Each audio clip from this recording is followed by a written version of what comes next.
I'm Benjamin Anthony of the Miriam Institute. I'm born and raised in the UK, moved to and live in the State of Israel, had the high privilege of serving in the Israel Defense Forces, and I've lectured about my military experiences throughout the English-speaking world. This is my TV show, Israel Outside In.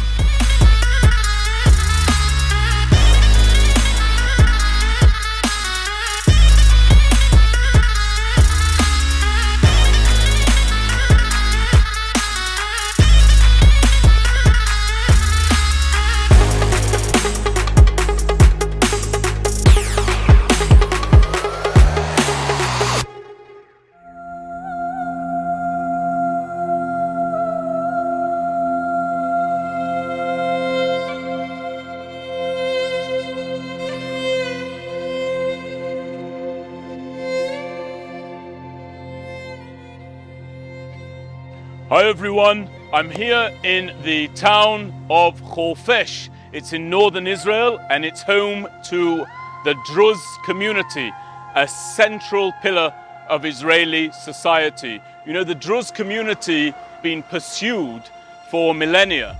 As a result of that, they tend to build their homes and their towns in the hillsides of whichever country it is that they reside within, so that they can maintain the defensive advantage. But I'm here not to give you a lesson on the Druze community. I'm here to interview a very special guest. I'm about to sit down with none other than Brigadier-General Dr. Tarif Bader. He is the former Surgeon General of the Israel Defense Forces, and he's invited me to his home to talk to him about his adventures and his achievements as a member of the Israel Defense Forces Medical Corps, the corps which ultimately he ended up commanding.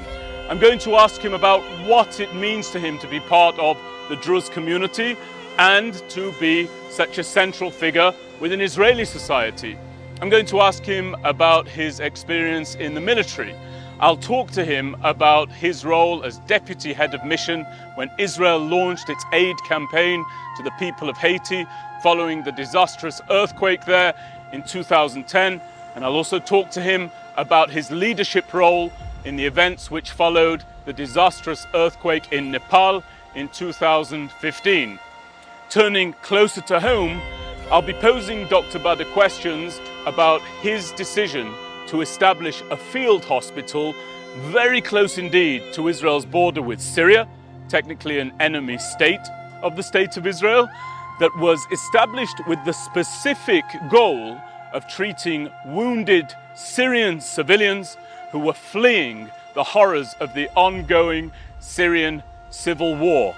Indeed, so horrific is the reality of that war that Syrian civilians chose to flee towards what they had believed was an enemy of theirs, the State of Israel, in order to gain medical treatment. And Dr. Bader and his staff were there to greet them, treat them, rehabilitate them, and ultimately, where possible, repatriate them. It's a fascinating story that encapsulates Israel's humanitarian efforts on an international scale and a regional scale and a domestic scale, and it's all personified by our guest, Brigadier-General Dr. Tarif Bader, former Surgeon General of the Israel Defense Forces. This is my interview with him at his home in his hometown of Horfesh here in northern Israel. Let's get right to it. Enjoy. Dr. Bader, thank you so much. Thank you. Very well. Thank you so very much for having us and for hosting us here in your home. It's an honor for me to be here in your beautiful home, and I appreciate your hospitality and the hospitality of your dear wife Janan and your family. It's a real privilege for me to be here with you today. Brigadier General Professor Tarif Bader, the former Surgeon General of the Israel Defense Forces. Your current position is that of the CEO of Kaplan Medical Center and Herzfeld Hospital, which is in Rehovot, here in Israel. And welcome. Thank you very much for being on our show today.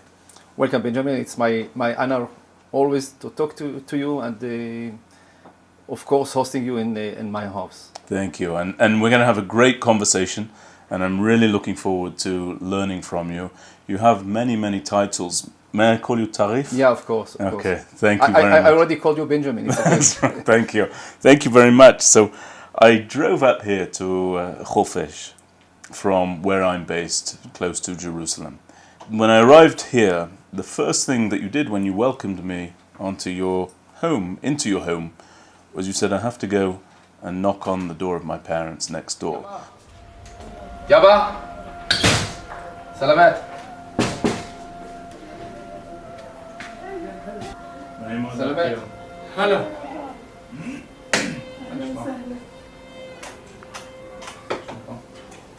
בנג'מין יבא. בנג'מין, אבא שלי היה 25 שנה בזרועות הביטחון, בעיקר במג"ב, ואחר כך היה 25 שנה בבתי הדין הדרוזים. זה היה כאילו הרבנות של הדרוזים, היה 25 שנה, התחיל כמזכיר, אחר כך כמנהל, אחר כך כמנהל בקאדי. סלמן זה השם הפרטי. כן. והנכד שלי... סלמן אל-ולד, סלמן אבני. יא, נכד זה... על שמי. Very nice, יפה מאוד. זה כמו מוזיאון. זה מוזיאון. תודה להם. זה מעשיך, מה שראשי המועצות הדרוזית והצ'רקסים על השירות. זה מהצבא, גם... מהצבא, מהשירות שלך? כן. במג"ב וכל המקומות האלה? צה"ל עשיתי שירות חובה רק, עברתי למשמר הגבול, הייתי קצין בכיר. אומרים, סלמן תעשה סדר. אפילו לאילת הגעתי. really? עד לשם. כן. יפה מאוד. תודה רבה, כבוד רב בשביל להכיר. תודה רבה. תודה על הכל. I understand a tradition that you've had for many, many years. Tell me about that tradition. What does it mean to you? Before I'm getting to my home, I have to see that everything is all right with my family, with my parents. And even though I'm talking to them every day, it's not almost every day, it's every day. So sometimes it's at 10 o'clock in the evening, sometimes it's even later. The first thing that I do is to see that everything is okay with them. So it's like a tradition for me that before I'm coming home, I have to have a rest for a couple of minutes. Sometimes Janan is saying that it's much more than a couple of minutes, but it doesn't matter. And the only times that I do not see them before I come here is either they are not at home, like what we found today, or if it's too late and they already fell asleep. Right. It's a wonderful tradition. It's really a beautiful tradition.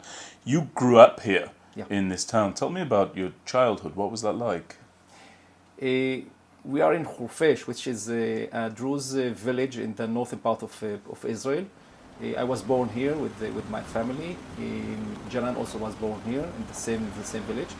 And actually, except of several months that I moved to the States with the Janan, the two children that I have at that time, 2001, actually for the whole career I worked all over the country, and I worked far away from here and came back here. So actually I was born here and I'm still living here, even though let's say I have an apartment in Tel Aviv sometimes or other places, but I'm living here and still living here. And would it be traditional and typical for generation after generation to be born, raised and then build their home in the same town? Let's say that probably 30 or 40 years ago, it was like almost all of them are doing the same.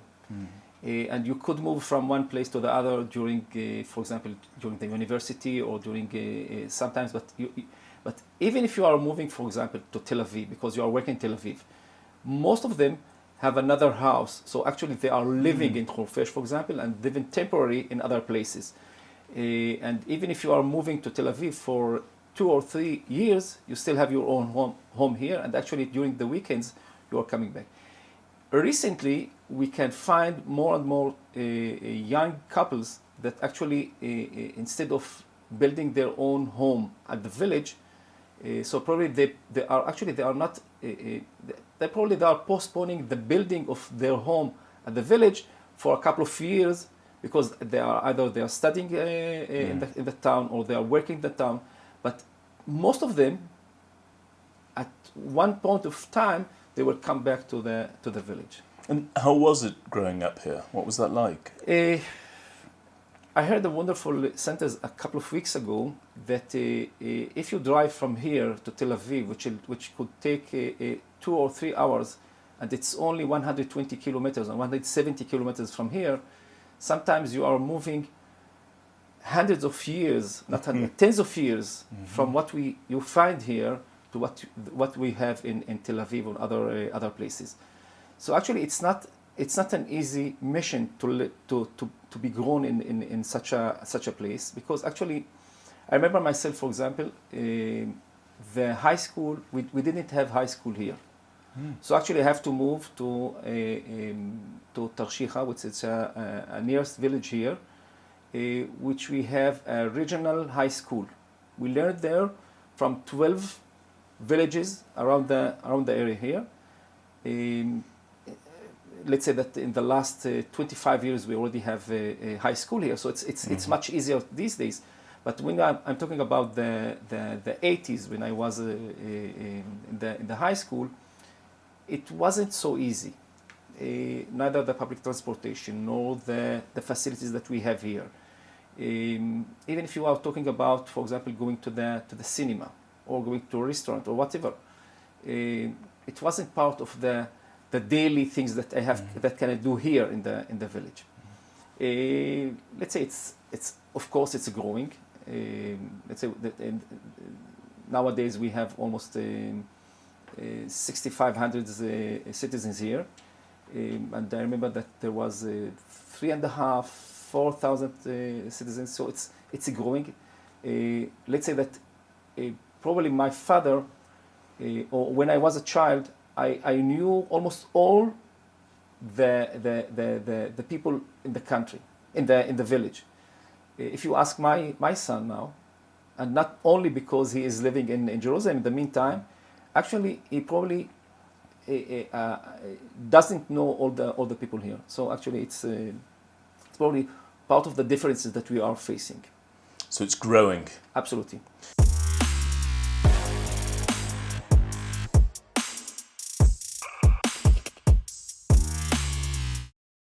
So one of the things that I want our viewers to understand is that you are a very proud member of the Druze community. Yeah. Tell me what it means to be a Druze in your mind. First of all, the Druze community is it's a religious. It was established almost 1,400 years ago. No, less, 1,100 years ago, and it was part of the Muslims in that time. And nowadays it's a religious by itself. We believe in one God, of course. The religious is supposed to be a sacred religion. So actually and another thing that actually there is no way to become a Druze. So you are born as a Druze, and that's it. And according to our tradition, there was a period of time that people could join the Druze religions. And since that period was finished, so actually the people who joined the Druze, they became Druze. And since then, you could be a Druze only if you was born to both Druze parents. And growing as a Druze is growing as a minority, in the Arab minority, in the minority which called the Israeli a country, which is a minority in our neighborhood. So probably I'm a specialist in being minority. And one of the things that I have learned, that even if you are a minority, you have to believe in yourself, and you have to believe in your abilities. And sometimes it's much more difficult to compete with others when you are a minority. Did you have to work harder as a member of a minority? In 1992, I finished my commander's officer course, officer's course. And I got an excellent score. So I was chosen to be the excellent participant of this course. And I remember that the commander of the course told me that I had no choice. You were much better than others, and that's the reason that you got this excellent position. And if I had the chance of choosing, let's say, Benjamin or Tarif, which both of them were more or less the same, probably I have been choosing Benjamin. But since you were much better than the others, so you let's say that you obligated me to choose you as an excellent officer. And I wasn't offended by this statement of this commander, but I think this statement was like probably a motive that guided me during my career, that I understood that in order to get what Benjamin is getting, I have to be much better than him. And that was sustained throughout your career. Did you take that forward in everything that you did? Yeah. Just to give that little bit more, that extra push. Absolutely. Have you instilled that ethos in your children, Tarif? They know the way I did. And I'm sure that they heard me more than once saying that we have to work much harder than others, sometimes to get what others can get with less work. And it gave me a motivation to do that, and hopefully that they are going in the same way, and hopefully that one day they do not have to work harder than others to get what they have to get. That would be wonderful. Yeah. And of course you're also a very proud member of the State of Israel, a proud citizen of the State of Israel. What does it mean to be an Israeli to you? 4 years ago, I was in Germany. And I remember the ceremony in the Ministry of Defense in Germany. And standing there as the Surgeon General in a uniform, as a Brigadier-General, and seeing that more than 300 officers, German officers, are welcoming me, and I'm with the uniform, it makes me very proud. And standing in the United Nations, also with the uniform, and say I'm an Israeli officer, I'm the Surgeon General of the State of Israel, I think it's a wonderful position, and it's a lot of power. Being an Israeli is taking care of this country, love this country, understand that I was born here and I will continue living here. And it's my country exactly like what others believe that it's their country. Right. So I'm very proud of what we have here. Actually, according to the previous question, we still have a lot of things to do as a country in order to let the other minorities believe and feel that this country belongs also to them. As I told you before, I'm waiting for the time that my children or probably grandchildren will not work harder than others to get what they have to get. Yeah, on that subject, there's that great Jewish phrase which says that it's not our responsibility to complete the work, but nor do we have any right to desist from Absolutely. it. And that seems to be what you're Absolutely. speaking about, and I know that you're very engaged in it. So I want to ask you now a little bit about leadership. Mm-hmm. You were the deputy head of the mission, the aid mission, the medical aid mission, dispatched by the Israel Defense Forces to Haiti, following really a deathly earthquake that befell that country. It was estimated to have killed more than 150,000 people. So you play a central role in bringing succor and medical treatment to the victims of that earthquake. How did you prepare for a mission such as that? And how did you motivate the people under your command to follow your lead? Actually, it's one of the points that I'm very proud of being part of this mission. Actually, it was the first time that I participated as a commander of these wonderful missions. It wasn't the first time that the state of Israel having this mission. And you mentioned that it was in Haiti, and Haiti is the poorest country in the Western Hemisphere. So getting to a country that was affected by the earthquake, and actually a lot of facilities were totally destroyed, and being there probably as the only hope of saving lives. And you ask about the motivation. The motivation of all the people who went there are the desire of saving lives.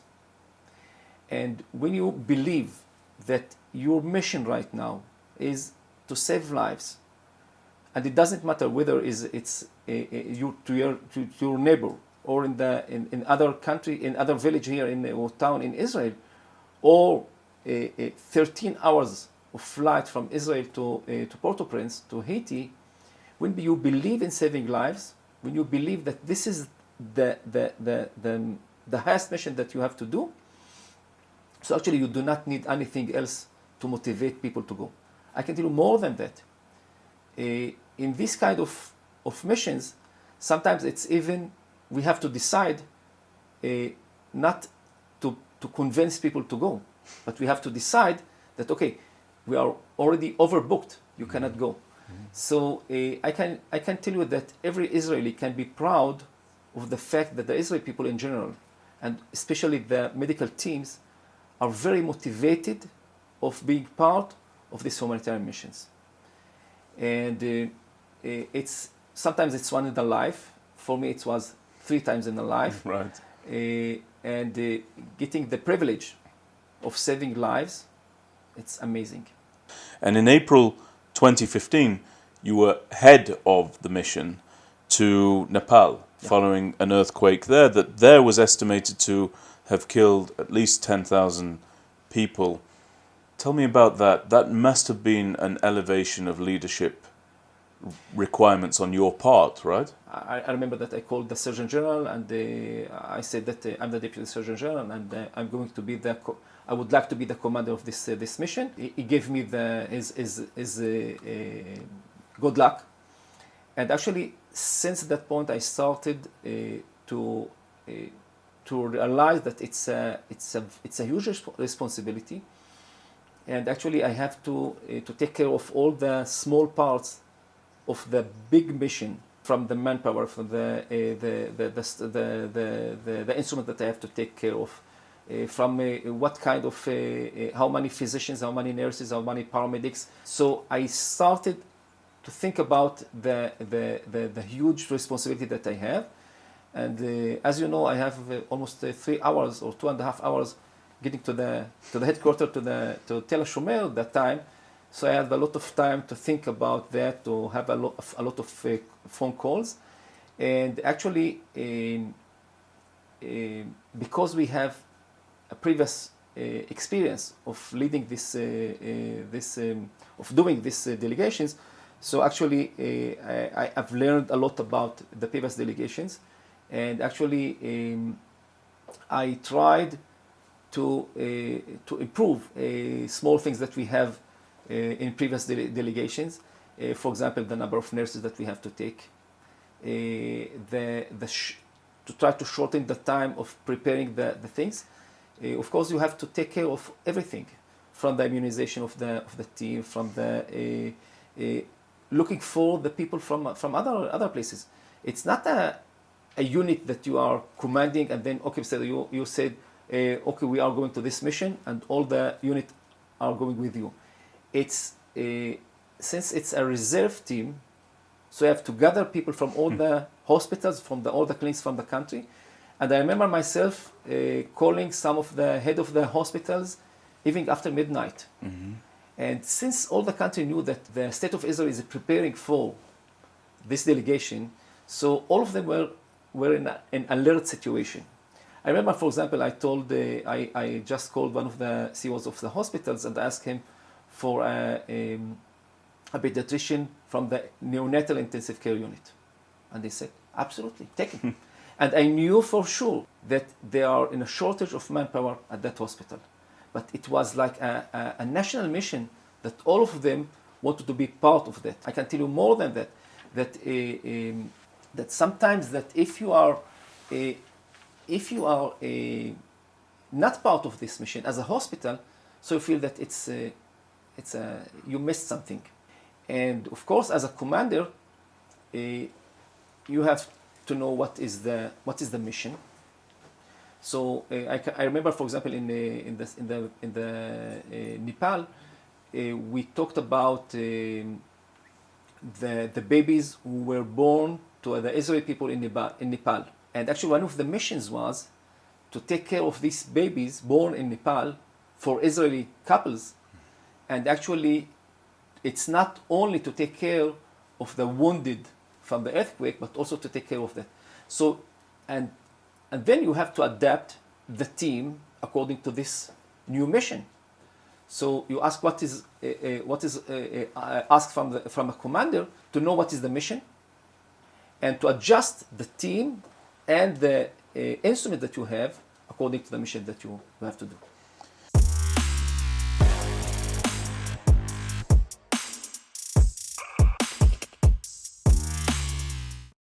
It's incredible that you had to do that. So there are Israeli couples in Nepal that have newborns, and you have a separate mission to treat those couples and their newborns, in addition to the other victims of, not in place of, but in addition to the other victims of the earthquake. Actually, there are Israeli couples who actually they have problems of getting children. We were 126. 126 members of the team. Yeah, in the medical team, including the photographer, including the physicians, including the X-ray, including the whole system of managing the hospital. But beside, there was another delegation of rescue and search and rescue for the Home Front Command. Actually, we worked together in a delegation. And so in total, we were almost 250, but 126 of them were in the medical team. I see. So you're responsible for this team. When you go to Nepal, you are there as the head of mission. It may sound like a foolish question, but I'm going to ask it anyway.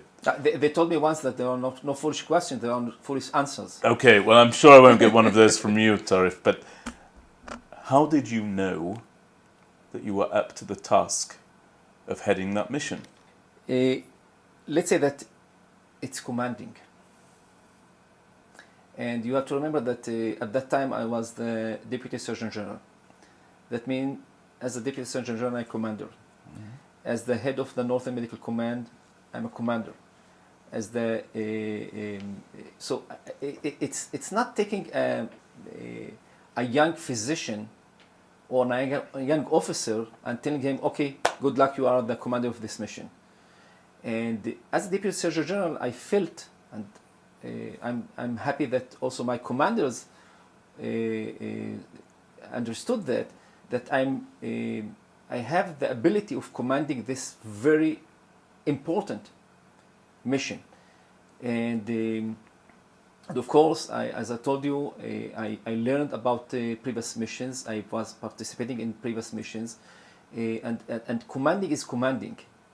Of course, it's a little bit different because you are commanding very far away from your normal environment.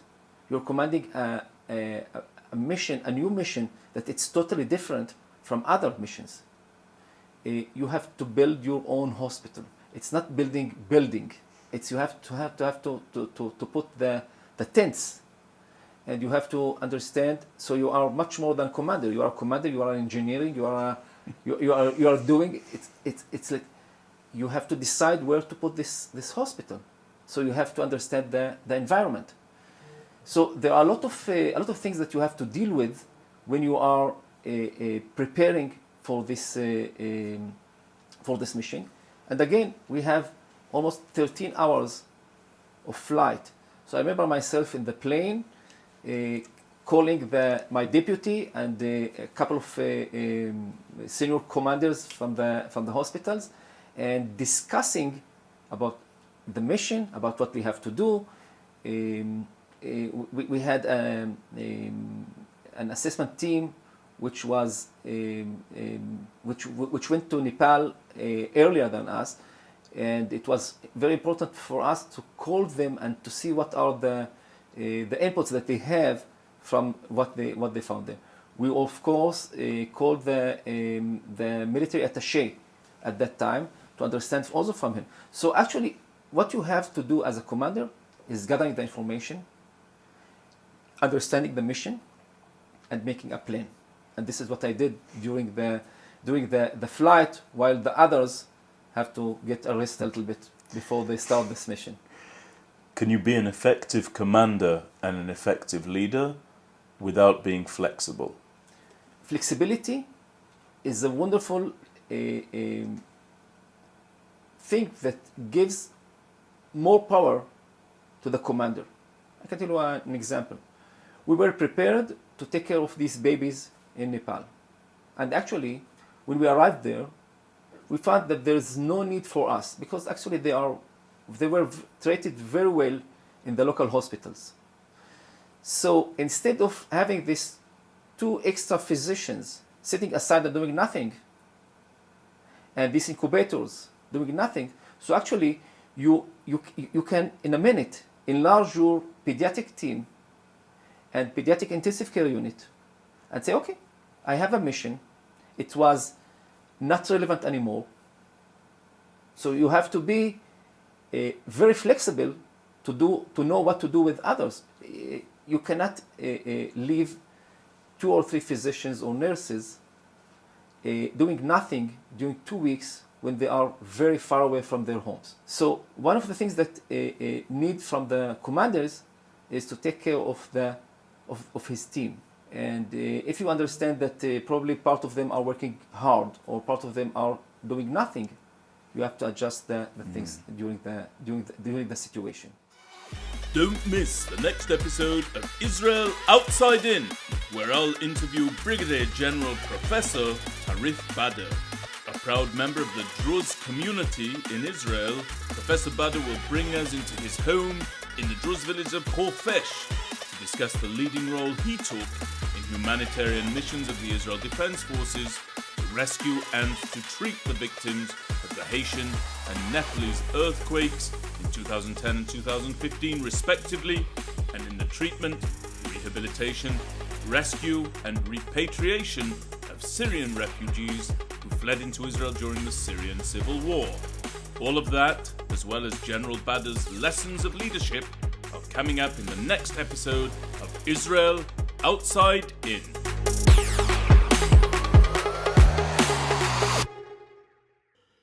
If you're interested in investing in the next generation of Israeli and American leadership for the benefit of both countries and the relationship between the two, then please take the time to learn about and to invest in the Miriam Institute annual Israel Strategy and Policy Tour, or ISAP, as we like to call it. First off, I never thought I would be in Israel. When I saw that this was an opportunity, I put my name. We really got to see the entire country in 10 days, experience the culture. The Jewish culture was really impressive for me. Try to get people to love each other and not to hate each other. Really impressed by all of the different types of speakers we were able to hear. It's for cadets, future and current officers of the United States Armed Forces, including the Army, Navy, Air Force and Marine Corps. The ISAP tour brings the best and the brightest active and incoming officers to Poland for a 3-day tour of the Polish death camps, followed by a 12-day, once-in-a-lifetime tour of the State of Israel that crisscrosses the Jewish state. 100% of the participants will go on to serve in positions of leadership within the military and beyond. The ISAP tour is your way to invest in the leaders of today and tomorrow, now. So happy that I was selected and I was able to come. Thank you so much for the opportunity and everything you guys have done here. It's really awesome. For the sake of the US-Israel relationship, please visit the website today at www.miriaminstitute.org/ISAP.